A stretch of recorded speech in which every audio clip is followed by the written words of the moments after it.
Assalamualaikum warahmatullahi wabarakatuh.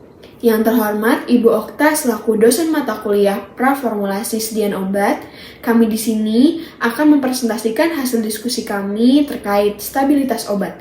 Perkenalkan, kami dari kelompok 4 dengan anggota saya Almariza Nadia dengan NIM 2361352, Alia Nur Aida 2361345, Aulia Izati dengan NIM 2361347, Nida Dabila dengan NIM 2361348, Syazia Konita dengan NIM 2361351, dan Naswa Hamidah dengan NIM 2361354.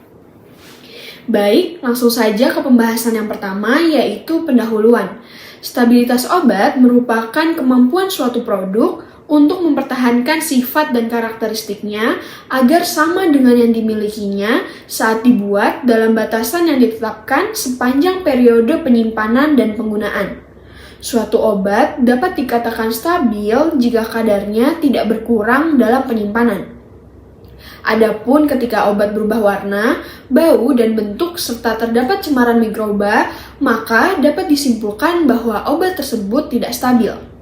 Banyak faktor yang mempengaruhi stabilitas dari segi informasi, antara lain stabilitas bahan aktif, interaksi antara bahan aktif dengan bahan tambahan, proses pembuatan bentuk sediaan, kemasan, cara pengemasan, dan kondisi lingkungan yang dialami selama pengiriman, penyimpanan, penanganan, dan jarak waktu antara pembuatan hingga ke penggunaan. Selanjutnya adalah faktor pengaruh. Yang pertama adalah suhu. Suhu tinggi dapat mempercepat reaksi kimia dalam obat, yang pada akhirnya menurunkan stabilitas dan efektivitasnya. Pemantauan suhu penyimpanan obat idealnya tidak melebihi 25 derajat Celcius. Ketika suhu meningkat, reaksi kimia pada obat berjalan lebih cepat, sehingga kadar obat berkurang dan stabilitasnya menurun. Yang kedua, kelembapan. Kelembapan udara yang tinggi bisa berdampak besar pada stabilitas obat, terutama untuk sediaan padat yang mudah menyerap air. Untuk menjaga kualitas obat tetap optimal, kelembapan perlu dijaga di bawah 60%. Jika obat menyerap uap air, bisa terjadi reaksi kimia yang merusak zat aktif. Hal ini menjadi sangat penting bagi bahan obat yang sensitif terhadap air dan tidak stabil dalam kondisi lembab. Selanjutnya ada paparan cahaya. Paparan cahaya, terutama cahaya ultraviolet atau UV, dapat mengurangi stabilitas obat dengan menyebabkan reaksi fitokimia yang mengakibatkan degradasi. Obat yang terpapar cahaya dapat mengalami perubahan fisik seperti perubahan warna, kekeruhan, atau penurunan viskositas.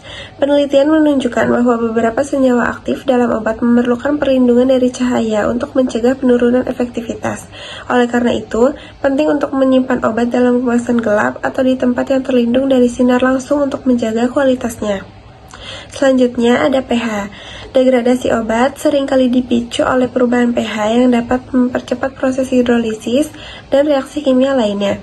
Obat umumnya stabil pada pH 4-8. Di luar rentang ini, seperti pH yang sangat asam atau sangat basa, stabilitas dapat menurun secara drastis. Kemudian eksipien. Eksipien meskipun sering dianggap sebagai komponen inert dapat mempengaruhi stabilitas obat melalui interaksi fisik atau kimia dengan bahan aktif. Misalnya eksipien yang mengandung gugus aldehid dapat memicu degradasi melalui reaksi dengan gugus amin pada zat aktif. Selain itu, kelembapan yang terserap oleh eksipien hidrokopis dapat mempercepat hidrolisis bahan aktif, menurunkan stabilitas kimia obat. Kemudian yang ketiga, oksigen. Paparan oksigen merupakan salah satu penyebab utama degradasi oksidatif pada obat. Proses ini dapat menyebabkan pembentukan radikal bebas yang mempercepat degradasi bahan aktif.